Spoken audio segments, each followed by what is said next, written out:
자, 오늘은 정말 많은 분들이 사용하는 기술적 분석의 대표 주자죠. 바로 볼린저 밴드에 대해 한번 제대로 파헤쳐 보려고 합니다. 그냥 차트에 선 3개 긋는 거, 그게 다가 아니거든요. 이 변동성이라는 녀석 뒤에 숨어있는 진짜 시장의 신호를 어떻게 읽어내야 하는지 그 핵심을 알려드릴게요. 오늘 우리가 함께 따라가 볼 여정은 이렇습니다. 먼저 이 밴드가 탄생하기 전에는 어떤 문제가 있었는지부터 시작해서요.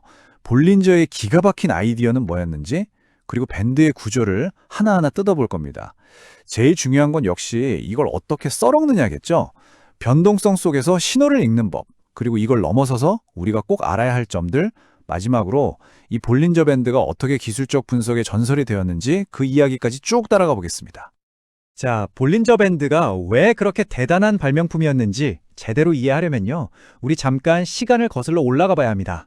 1980년대 초반, 그 시절로 말이죠. 그때 트레이더들이 정말 머리를 싸매고 고민하던 아주 큰 문제가 하나 있었거든요. 바로 이거였습니다. 아니, 이렇게 변동성이 계속 춤을 추는 시장을 도대체 어떻게 분석해야 하지? 이게 핵심 질문이었던 거죠. 그때 쓰던 기술 지표라는 게 뭐랄까 마치 고정된 자 하나 들고 계속 높이가 바뀌는 파도를 재려고 하는 것과 같았어요. 시장은 이렇게 살아 움직이는데 분석 도구는 그 속도를 전혀 따라잡지 못하고 있었던 거죠. 바로 그때 이 답답한 상황을 해결해줄 한 사람이 등장합니다. 금융 분석가 존 볼린저. 이 사람이 시장 분석의 판을 완전히 뒤집어 놓을 정말 기가 막힌 아이디어를 들고 나타난 거죠. 그의 생각은 이거였어요.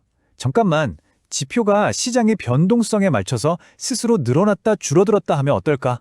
이 발상의 전환이 핵심이었죠. 그리고 그가 찾아낸 마법 같은 도구가 바로 통계학에 나오는 표준 편차였습니다. 이 개념을 가져와서 그냥 가격만 쫓아가는 게 아니라 가격이 얼마나 격렬하게 움직이는지, 바로 그 변동성 자체를 눈으로 볼 수 있는 동적인 밴드를 만들어낸 겁니다.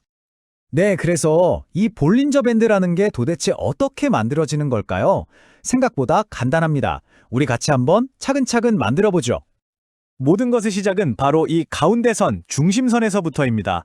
보통 20일 단순 이동평균선을 쓰는데요. 이게 바로 우리 분석의 기준점이 되는 셈입니다. 자, 이 중심선이 딱 정해지면요. 위로는 표준 편차를 더해서 상단 밴드를, 아래로는 표준 편차를 빼서 하단 밴드를 그려주는 겁니다. 바로 여기서부터 마법이 시작돼요. 시장이 잠잠할 때는 밴드가 이렇게 좁아들고요. 시장에 막 활활 타오르기 시작하면 밴드가 살아있는 생물처럼 쫙 넓어지는 거죠. 좋습니다. 이제 밴드가 어떻게 생겼는지는 알았어요. 그럼 이제부터가 진짜 재밌는 부분입니다. 과연 트레이더들은 이 꿈틀거리는 밴드 안에서 어떤 보물 같은 신호를 찾아내는 걸까요? 가장 기본적인 원리는 이거예요. 이 밴드가 상대적인 고점과 저점의 기준을 만들어준다는 거죠. 가격이 위쪽 밴드에 닿을락말락하면 좀 비싼 거 아니야? 하고 생각하고, 반대로 아래쪽 밴드에 가까워지면 싸지고 있는데? 이렇게 직관적으로 과매수, 과매도 구간을 파악하는 겁니다. 그리고 여기서 볼린저 밴드의 하이라이트라고 할 수 있는 신호가 나옵니다. 바로 스키즈 현상이죠. 밴드의 폭이 이렇게 확 좁아지는 거 보이시죠? 이게 마치 용수철을 꼭 눌러놓은 것 같은 상태예요. 폭풍 전의 고요함이랄까요? 엄청난 에너지가 응축됐다가 곧이어 한쪽으로 빵 하고 터져나갈 수 있다는 아주 강력한 예고편인 셈입니다. 그러니까 정리해보면 트레이더들은 볼린저 밴드를 보면서 지금이 살 때인가 팔 때인가 기회를 엿보기도 하고 이 추세가 진짜 강한 거구나 하고 확인하기도 합니다. 그리고 정말 중요한 건 이걸 단독으로 쓰기보다는 RSI나 MACD 같은 다른 지표들이랑 같이 보면서 훨씬 더 신뢰도 높은 판단을 내리는 거죠.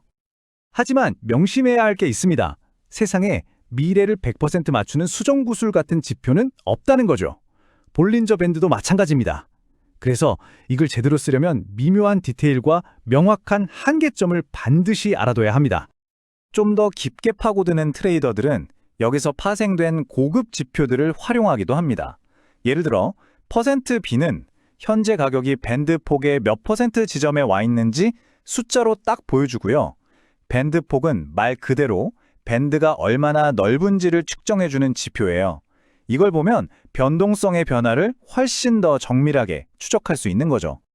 자, 이 표를 보시면 볼린저 밴드의 한계가 명확하게 보입니다. 첫째, 과거 데이터를 기반으로 하니까 아무래도 신호가 한 박자 늦을 수밖에 없어요. 후행성 지표라는 거죠. 둘째, 밴드를 뚫는 척하다가 다시 들어와 버리는 그런 가짜 신호에 속을 수도 있고요. 마지막으로 어떤 설정값을 쓰느냐에 따라서 결과가 완전히 달라질 수 있다는 점. 그러니까 이걸 그냥 맹신해서는 절대 안 된다는 겁니다. 뭐 이런 한계점들이 있긴 하지만요. 그럼에도 불구하고 존 볼린저가 만들어낸 이 도구가 시장 분석에 미친 영향력은 정말 어마어마했습니다. 무려 40년이 넘는 세월 동안 말이죠.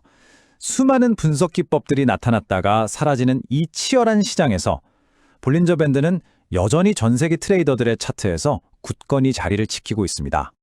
볼린저 밴드가 이렇게 오랫동안 사랑받는 진짜 이유는 바로 이 엄청난 적응력 때문입니다. 주식이든 외환이든 원자재든 심지어 요즘 뜨거운 암호화폐 시장까지 시정의 종류를 가리지 않아요. 변동성이 있는 곳이라면 어디든 이 밴드를 적용해서 시장의 흐름을 읽을 수 있다는 거죠. 그래서 지금도 거의 모든 트레이딩 프로그램에 기본으로 탑재되어 있는 거고요. 결국 존 볼린저는 우리에게 시장의 혼돈 그 자체인 변동성을 들여다볼 수 있는 아주 특별한 렌즈를 선물한 셈입니다. 이 밴드는 시장에 숨겨진 리듬을 드러내주죠. 자, 그렇다면 여러분은 이 밴드를 통해 무엇을 발견하시겠습니까? 구독과 좋아요는 영상을 만드는 데 큰 힘이 됩니다. 감사합니다.